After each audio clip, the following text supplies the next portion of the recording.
حدث المغاربية الآن جدل في تونس بشأن تحريم شرب الخمر في القرآن. تقرير وليد عبد الله. هل أن الإقبال على شرب الخمر في الإسلام حلال أم حرام؟ المسألة عادت لتطرح بقوة في تونس بعد تصريحات المفكر الإسلامي محمد الطالب في وسائل الإعلام. تحولنا إلى مقر الجمعية الدولية للمسلمين القرآنيين والتقينا الرجل هناك، وكدأبه معه شمعته وسيجاره، وكان هذا جوابه. طرحنا القضية وتدبرنا وانتهينا في خاتمة المطاف بعد تدبر طويل إلى أن الخمر حلال في كتاب الله. لا أتحدث عن كتب التفسير ولا عن كتب الحديث. تدبر الطالب النص القرآني وخاصة تصريحاته حول تحليل الخمر في القرآن. salaamaaleykum wa rahmatullah mbokku ahlul hadis maa ngi leen di ziyaara bu baax di nuyu ñi ma fekk ci bunt bi ñoom sëñ Maam Cheikh Mbacke ñoom Mourid Gadiaga ak Cheikh Mohamed Thioye ak ñi nekk ci groupe bi yëpp. bon déglu naa vidéo bi seetaan naa ko déglu naa aussi li ci sëñ Maam Cheikh wax en lil asafi shadid déglu naa li yenn mbokk yi wax waaye lil asaf man problème bi xëy na ni ma koy xoolee dina wuutee ak ñi ko ñeen nañu xoolee di léegi dinaa xaw a dëppoog sëñ Maam Cheikh ci benn côté bi. yàgg naa di ko wax yaakaar naa ci sama conférence Darou Mouhty bi sax junj naa fa lu mel noonu que ne nañ bàyyi di ut ay bouc émissaire. bouc émissaire mooy boo demee ba jaaxle yaa ngi téye patate bu chaude patate bu tàng ci sa loxo léegi nga koy jéem a sànni kenn comme li olof yi di wax naan bu sikkim ku sa sikkim lakk da ngay bëgg morom.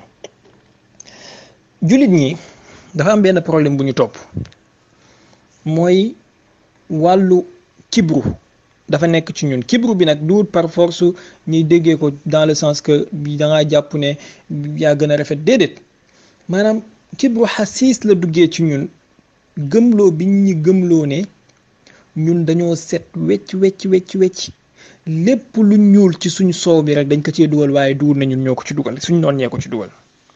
loolu bokk na ci mashakil yi nga xamante ne moom moo tax l'islam nekk ci impasse bi mu nekk tey.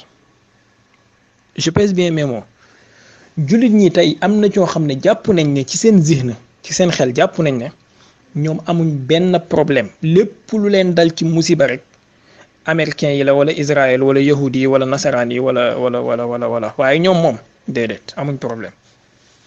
te loolu njuumte la alxuraan waxul loolu alxuraan daf ñoo wax ne maa asaabakum min musibatin fa bima kasabat aydikum ma asabaka min xasanatin fa min allah wa ma asabaka min sayiatin fa min nafsik.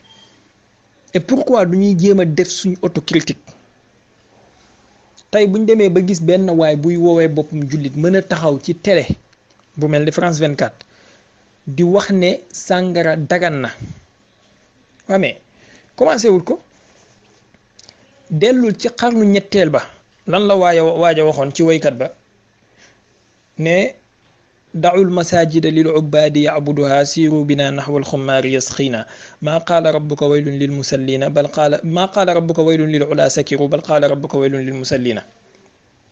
mu ne moom seet na alxuraan te lii ñu ngi ko bind ci téere yi seen téere yi ñuy tuddee téere taarix ak téere aqida ñu ngi ko ci bind. mu ne moom seet na alxuraan ba alxuraan daj waaye gisut fu yàlla wax ne waylun lil ula sakiru mbugal ñeel nañuy màndi déedéet moom li mu gis mooy yàlla wax na ne waylun lil musallin allazina hum fi salaatihim saahuun waaye nag moom dafa dagg wax ji. waa léegi bu fekkee ne ubbi nañ buntu jël nusuus yi ala zawahiriha bu yàlla ne tajri bi ayunina ñu ne yàlla dafa am bët, bu yàlla ne maa xalaqtu bi yadayya ñu ne dafa am loxo, bu yàlla ne alal arshi stawa ñu ne dafa toog teglante ay tànkam, bu yàlla ne hatta yada rahmanu qadamahu ñu ne daf tànk la am comme kii, ainsi de suite mais kon kay buñ demee ba foofu buñ tere kooku tamit ñëw wala ay nit ñëw tey ne ñoom gisuñ fu yàlla xaraamalee sàngara te am nañ ci dalil seen dalil mooy ñoom dañoo wax ne am nañ ci dalil bu ma ko waxee waxuma ne seen dalil bi dafa wér waaye ñoom am nañ luñ sukkandikoo. Seen dalil mooy dañoo wax ne gisuñ fu yàlla waxee ne xaraam, gis nañ daal ne moytu leen ko bokkut ak xaraam na, comme ni ko kenn ci mbokk yi bindee sànq borom numéro Amérique boobu xawma kan la, moytu leen ko waaye waxul ne xaraam la.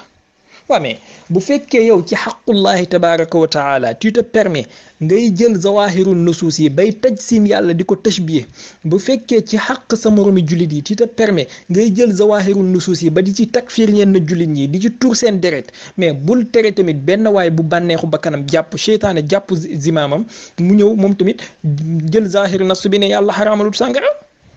lii mooy problème bi, fii la ñuy yóbbu, fii la ñuy teeree ji. te billahi wallahi tallahi y a des choses plus graves que ça, buñ ci jógut danañ yegg foo xam ne ñëpp danañ dar seen gémmiñ. xawma dara jànguma dara, mais billahi wallahi tallahi li nekk ci téere yi boo ko gisee di nga xam ne fi mu toll nii ñi fii nekk di wax nii dañoo xamagul danger bi ñuy gete moo tax. barki Dembo Ndiaye wax naa ko ci Touba TV, dañoo am ñoo xam ne dañ leen a former ñi pénétrer l'islam. bu dee xadis ngay jéem a tashadduqee di wane ne da nga kaa jàng, ñoo la gën a mën a istinbaat ci xadis téeméeri million ngi yoon. bu dee lugal arabiya la dañ koo naan toog ci, bu ñuy wax da ngay foog ne nu mu tuddati Furasdaq mooy wax wala Ibnu Bura wala Sibawayhi. bu dee xadis la bu ñu waxee nga fàtte Ibnu Hajar, te yu mel nii la ñuy dugal ci l'islam. léegi nag ñun ñu toog suñ téere yi déedéet buñ ko laalee nangam yéen nangam boo laalee Ibnu Taymiya ñu jug, boo laalee diw ñu jug, boo laalee Ahmad ibnu Hanbal ñu ne la déedéet salaf. te problème baa ngi ci suñu téere yi, problème baa ngi ci. man gis naa xadis bu ñu wax ne Seydina Ali daf daan naan sàngara, ñu ngi ko bind ci téere xadis yi te nee nañ wér na.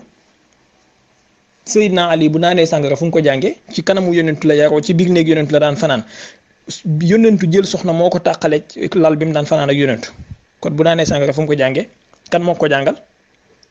waaye bind nañ ko ci téere ak lu gën a garaaw yi yoo xam ne du ma ko wax. kon yenn polémique yi dëgg la ñu ngi koy naqarul, yàlla nañu yàlla musal ci sàngara ak lépp lu ko jege, yàlla nañu yàlla musal ci lépp lu yàlla xaraamal yonent ba xaraamal ko. waaye daal li may wax mooy kuy mën a jël koo xam ne il se permet di jël zawahirul nusuus yi di tajsim yàlla ak tashbih ak di jël zawahirul nusuus yi di ci takfir ay moromi jullitam, bum tere aussi ñii orientaliste yi jël zawahirul nusuus yi daganal ci sàngara. haza bi haza, maa ngi jégalu bu baax.